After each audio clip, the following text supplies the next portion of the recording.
Mr. President, the small progress we have made after 4 or 5 weeks' close attendance and continual reasonings with each other, our different sentiments in almost every question, several of the last producing as many noes as ayes, is, methinks, a melancholy proof of the imperfection of the human understanding.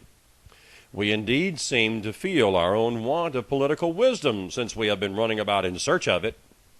We have gone back to ancient history for models of government and examined the different forms of those republics, which, having been formed with the seeds of their own dissolution, now no longer exist. And we have viewed modern states all round Europe, but find none of their constitutions suitable to our circumstances. In this situation of this assembly, groping as it were in the dark to find political truth, and scarce able to distinguish it when presented to us, how has it happened, sir, that we have not hitherto once thought of humbly applying to the Father of lights to illuminate our understandings? In the beginning of the contest with Great Britain, when we were sensible of danger, we had daily prayer in this room for the divine protection. Our prayers, sir, were heard, and they were graciously answered. All of us who were engaged in the struggle must have observed frequent instances of a superintending providence in our favor. To that kind providence we owe this happy opportunity of consulting in peace on the means of establishing our future national felicity.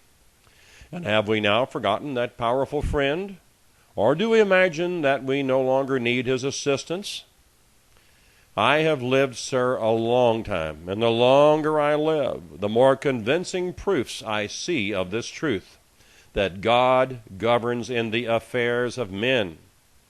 And if a sparrow cannot fall to the ground without his notice, is it probable that an empire can rise without his aid?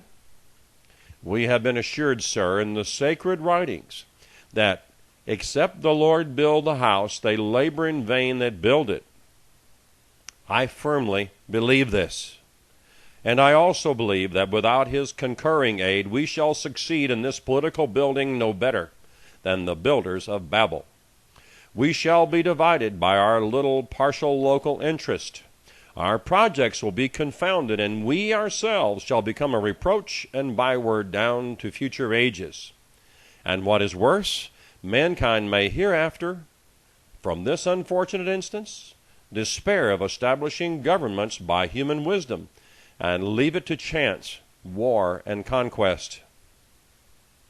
I therefore beg leave to move that henceforth prayers imploring the assistance of heaven and its blessings on our deliberations be held in this assembly every morning before we proceed to business, and that one or more of the clergy of this city be requested to officiate in that service.